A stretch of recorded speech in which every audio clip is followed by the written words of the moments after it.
Hello friends, welcome to my YouTube channel. मित्रांनो, आजच्या व्हिडिओमध्ये आपण section C competency based question त्यामध्ये राईट SQL कमांड्स असा प्रश्न विचारला जातो, जो कंपल्सरी 4 मार्क्ससाठी तो विचारला जातो आणि बऱ्याच विद्यार्थ्यांना त्या क्युरीज सॉल्व करण्यासाठी खूप प्रॉब्लेम येतात. तर आज मी तुम्हाला त्या क्युरी कशा सॉल्व करायच्या अतिशय साध्या आणि सोप्या भाषेत तुम्हाला सांगणार आहे. एक टेबल दिलेला असतो आणि त्यावर आपल्याला क्युरी त्या सॉल्व करायच्या असतात. तर सुरुवातीला आपण कॉमन DML स्टेटमेंट बघणार आहोत. Select use to retrieve information from the database. डेटाबेसमधली इन्फॉर्मेशन जर तुम्हाला शोधायची असेल तर त्यासाठी आपल्याला सिलेक्ट कमांडचा वापर करावा लागतो. Insert use to insert new record into the database. जर आपल्या डेटाबेसमध्ये नवीन रेकॉर्ड ॲड करायचा असेल तर त्यासाठी आपल्याला इन्सर्ट कमांडचा वापर करावा लागतो. Delete use for deletion of information in the database. डेटाबेसमधली एखादी इन्फॉर्मेशन आपल्याला डिलीट करायची असेल तर त्यासाठी आपल्याला डिलीट कमांडचा वापर करावा लागतो. Update use for modification of information in the database. डेटाबेसमध्ये आपल्याला जर बदल करायचा असेल तर त्यासाठी आपल्याला अपडेट कमांडचा वापर करावा लागतो. तर 4 DML स्टेटमेंट्स आहे आपल्यासाठी: सिलेक्ट, इन्सर्ट, डिलीट आणि update. The select statement has optional clauses. इथं आपल्याला 2 क्लॉजचा वापर करायचा आहे: वेअर क्लॉज आणि ऑर्डर बाय क्लॉज. वेअर क्लॉजमध्ये टू डिस्प्ले स्पेसिफिक रेकॉर्ड. जर आपल्याला एखादा रेकॉर्ड डिस्प्ले करायचा असेल त्यासाठी आपल्याला वेअर क्लॉजचा उपयोग करायचा आहे. Order by clause to display records in a particular order. जर आपल्याला रेकॉर्ड्स असेंडिंग किंवा डिसेंडिंग ऑर्डरमध्ये डिस्प्ले करायचे असतील त्यासाठी आपल्याला ऑर्डर बाय क्लॉजचा वापर करायचा आहे. मित्रांनो, पहिला टेबल आपण बघत आहोत. Right the queries for the following table. Student नावाचा टेबल आहे. Roll number, name, class, house या टेबलची फील्डची नाव आहे. तर फील्डची नाव कुठली? रोल नंबर, नेम, क्लास आणि हाऊस. तर पहिली क्युरी आपल्याला दिलेली आहे: डिस्प्ले द एंटायर टेबल. आपल्याला पूर्ण टेबल शो होण्यासाठी आपल्याला कमांड द्यायची आहे: select star from student. Select star from student. याच्याने काय होईल? आपला पूर्ण टेबल डिस्प्ले होईल. मित्रांनो, लक्षात ठेवा, जेव्हा आपण क्युरी कंप्लीट कराल तर त्याच्या शेवटी सेमिकोलन द्यायचा आहे तुम्हाला. दुसरी क्युरी आहे: display the list of student whose house colour is blue. म्हणजे आपल्याला अशा स्टुडंटची लिस्ट दाखवायची ज्यांचा हाऊस कलर ब्ल्यू आहे. तर त्यासाठी कमांड द्यायची: select star from student where house equal to blue. इथं आपण वेअर क्लॉजचा वापर केलेला आहे कारण की आपल्याला particular record, specific record find करायचं आहे. मग select star from student. Student हा टेबलचं नाव आहे. तिथून काय करायचं आपल्याला? Where house equal to blue. म्हणजे याचा हाऊस ब्ल्यू असेल त्याच विद्यार्थ्यांची लिस्ट आपल्याला शो व्हायला पाहिजे. मित्रांनो, लक्षात ठेवा, इथं दिलं हाऊस कलर. आपण काय लिहितो? House colour equal to blue. आपल्याला तसं लिहायचं नाही. आपल्याला फक्त हाऊस लिहायचं आहे. जे फील्डचं नाव असेल तेच आपल्याला फक्त इथं राईट करायचं आहे. तर बऱ्याच विद्यार्थ्यांना चूक होते की हाऊस कलर लिहून ठेवतात. तर हाऊस कलर लिहायचं नाही का? आपल्या फील्डचं नाव काय? फक्त हाऊस. म्हणून हाऊस इक्वल टू डबल कोटेशनमध्ये ब्ल्यू लिहायचं. जर कॅरेक्टर आलं तर डबल कोटेशनमध्ये लिहायचं आहे आणि सेमिकोलन शेवटी आपल्याला द्यायचं आहे. पुढची क्युरी आहे: display the roll number of students whose house colour is green. Same query आहे, फक्त आपल्याला रोल नंबर ते शो करायचे. मग आपल्याला रोल नंबर सांगितल्यामुळे आपण सिलेक्ट रोल नंबर, जे सांगितले ते सिलेक्टच्या पुढे द्यायचं आहे. Select roll number from student where house equal to green. पुढची क्युरी आहे: to view records in ascending order of roll number. आता रोल नंबर आपले असेंडिंग ऑर्डरमध्ये शो व्हायला पाहिजे. त्यासाठी select star from student order by roll number ASC म्हणजे ascending. फक्त आपल्याला ASC लिहायचं आहे. जर नाही लिहिलं तरी चालतं. ऑर्डर बाय लिहिलं तरी असेंडिंग ऑर्डरमध्ये येणार आहे. तर select star from student order by roll number. ते काय पाहिजे आपल्याला? असेंडिंग ऑर्डरमध्ये, म्हणून आपण इथं लिहिलं ASC. Next query, to view records in descending order by roll number. तो रोल नंबर आपल्याला डिसेंडिंग ऑर्डरमध्ये पाहिजे. Select star from student order by roll number DESC, म्हणजे आपल्याला ते रेकॉर्ड डिसेंडिंग ऑर्डरमध्ये डिस्प्ले होतील.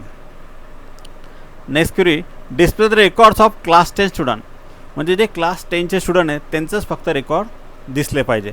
म्हणजे आता स्पेसिफिक रेकॉर्ड, म्हणजे आपल्याला वेअर क्लॉज वापरायचा आहे. Select star from students where class equal to 10. आता बघा आपण त्या डबल कोटेशनचा वापर केला नाही. डबल कोटेशन आपण केव्हा वापरतो, जेव्हा कॅरेक्टर असतील तेव्हाच आपण डबल कोटेशनचा वापर करायचा आहे. तर select star from students where class equal to 10, ज्याचा क्लास 10 असेल त्याच्याच फक्त रेकॉर्ड शो व्हायला पाहिजे. Next query, display the class of Prem. आता प्रेम नावाचा जो विद्यार्थी आहे त्याचा क्लास आपल्याला डिस्प्ले व्हायला पाहिजे. त्यासाठी सिलेक्ट क्लास काय डिस्प्ले करायचं आहे, क्लास. मग सिलेक्टच्या पुढे क्लास लिहायचं आहे. Select class from student where name equal to Prem, म्हणजे ज्याचं नाव प्रेम आहे त्याचा क्लास आपल्याला डिस्प्ले व्हायला पाहिजे. Next query, insert the given record 4 Swara 9 saffron, म्हणजे आपल्याला नवीन रेकॉर्ड इन्सर्ट करायचं आहे. त्यासाठी आपल्याला इन्सर्ट इनटू ही कमांड वापरायची आहे. इन्सर्ट कमांड, इन्सर्ट इनटू कोणामध्ये, टेबल स्टुडंट, आणि नंतर लिहायचं व्हॅल्यूज. मित्रांनो लक्षात ठेवा, आपण फक्त व्हॅल्यू लिहितो, येस लिहित नाही, त्यामुळे आपला 1 मार्कच जातो. तर व्हॅल्यूज लिहायचं आहे. नंतर ब्रॅकेटमध्ये 4 म्हणजे रोल नंबर, स्वरा म्हणजे नेम, 9 म्हणजे क्लास आणि सॅफ्रॉन म्हणजे हाऊस. तर त्यांनी ऑर्डरमध्ये दिलेलं आहे, त्यामुळे तसं कॉमा कॉमा करून आपल्याला लिहायचं आहे आणि शेवटी सेमिकोलॉन द्यायचं आहे. तर अशा प्रकारे आपण रेकॉर्ड इन्सर्ट करतो. नेक्स्ट टेबल आपल्याला बघायचं आहे. Write the queries for the following table EMP. टेबलचं नाव आपण दिलेलं आहे EMP. त्यातलं फील्ड नेम आहे EMP_ID, ई-नेम आणि सॅलरी, अशा 3 फील्ड नेम तिथं दिलेले आहे. तर पहिली क्युरी आहे, display the salary of all the employees after incrementing by RS 2000, म्हणजे आपल्याला सर्व एम्प्लॉईंची जी सॅलरी आहे ती 2000ने इन्क्रीमेंट करायची. त्यासाठी आपल्याला क्युरी लिहायची, select salary plus 2000 from EMP. मित्रांनो या टेबलमध्ये मी फक्त अरिथमेटिक ऑपरेशन वापरणार आहे. तर ॲडिशन, सबट्रॅक्शन, मल्टिप्लिकेशन, डिव्हिजन याचा मी वापर केलेला आहे. तर इन्क्रीमेंट करायचं म्हणून प्लस वापरायचं आपल्याला, प्लस 2000 फ्रॉम EMP. तर सर्वांची सॅलरी 2000ने इन्क्रीमेंट होईल. Next query, display the employee ID and salary of all the employees after decreasing by RS 1000. तर यात आपल्याला काय सांगितलं आहे, डिस्प्ले काय सांगितलं आहे, एम्प्लॉय ID आणि सॅलरी. मग सिलेक्टच्या पुढे आपण काय लिहिणार, एम्प्लॉय ID आणि सॅलरी. तर मित्रांनो लक्षात ठेवा, इथं एम्प्लॉय आपण असं लिहितो. तर फील्डचं नाव काय दिलं आहे, EMP_ID आहे. तर EMP_ID लिहायचं आहे. नंतर सॅलरी दोघं डिस्प्ले करायला सांगितलं आहे आणि काय सांगितलं आहे, डिक्रीजिंग 1000, तर मायनस वापरायचं आहे 1000 फ्रॉम EMP. तर EMP टेबलमधले जे काही एम्प्लॉय असतील त्यांची सॅलरी -1000ने आपल्याला डिक्रीज करायची आहे. Next query, display the name and salary of all the employees after incrementing it as thrice the amount of present salary, म्हणजे दिलेल्या सॅलरीपेक्षा थ्राईस म्हणजे 3ने आपल्याला ते मल्टिप्लाय करायची. तर डिस्प्ले काय सांगितलं, नेम आणि सॅलरी. तर आपण काय लिहितो, सिलेक्ट नेम लिहितो. तर नेम नाही लिहायचं मित्रांनो, ई-नेम लिहायचं आहे आपल्याला. तर select E name comma salary into 3 from EMP, म्हणजे थ्राईस वेळेस ती अमाऊंट आपली प्रेझेंट सॅलरीमध्ये ॲड होणार आहे. Next query, display the employee ID, name and salary of all the employees after decrementing its as half of the amount of present salary, म्हणजे जी salary आहे त्याच्यापेक्षा हाफ अमाऊंट आपल्याला त्यांना द्यायची आहे. मग विचारलं काय, डिस्प्ले द एम्प्लॉय ID, मग सिलेक्ट EMP_ID, नंतर नेम म्हणजे आपला फील्डचं नाव E name comma salary divide by 2 from EMP, म्हणजे आता 25,000 आहे तर 12,500 होतील. तर अशा प्रकारे त्यांची सॅलरी हाफ होईल. नेक्स्ट टेबल आहे write the queries for the following table item. आता ॲटम नावाचा टेबल आहे, त्यामध्ये item number, I name, price आणि क्वांटिटी हे 4 फील्ड तिथं दिलेले आहे. तर पहिली क्युरी आहे write a query to display detail of items whose quantity is more than 10. यात आपण लॉजिकल ऑपरेटरचा वापर केलेला आहे. मागच्या टेबलमध्ये आपण अरिथमेटिक ऑपरेशन, इथं आपण लॉजिकल ऑपरेशन वापरले आहे. तर write a query to display details of items whose quantity is more than 10, म्हणजे ज्यांची क्वांटिटी मोर दॅन 10 आहे तेच फक्त रेकॉर्ड डिस्प्ले व्हायला पाहिजे. तर select star from item. Item हे टेबलचं नाव, वेअर क्वांटिटी ग्रेटर दॅन 10, म्हणजे ज्यांची क्वांटिटी ग्रेटर दॅन 10 आहे तेच फक्त ॲटम डिस्प्ले होतील. तर इथं आपण लिहिलं आहे क्वांटिटी ग्रेटर दॅन 10.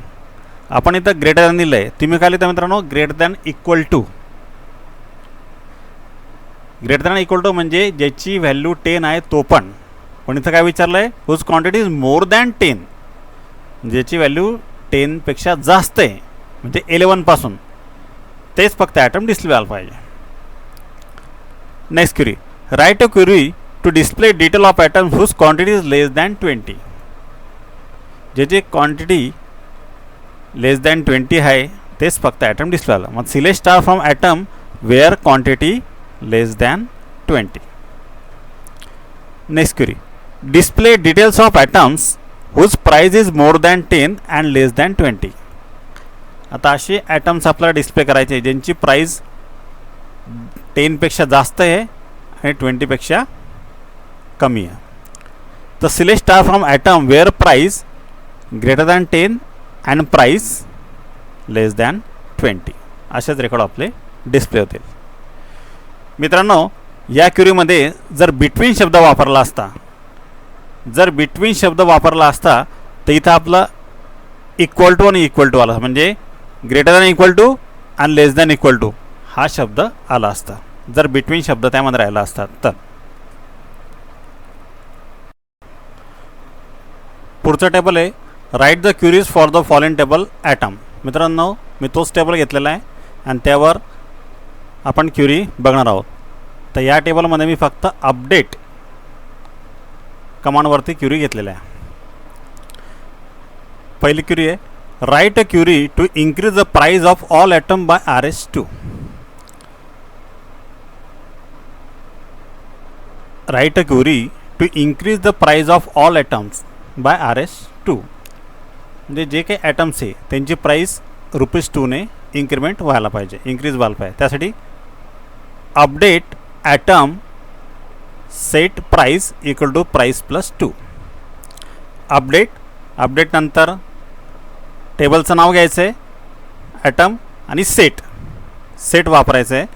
सेट काय करायचं आपल्याला, प्राइस सेट करायची. किती सेट करायची आहे, प्राइस प्लस 2, म्हणजे 2 ने आपल्याला ती इन्क्रीमेंट करायची आहे. म्हणून आपल्याला price equal to price plus 2 आपण ते लिहिलेलं आहे.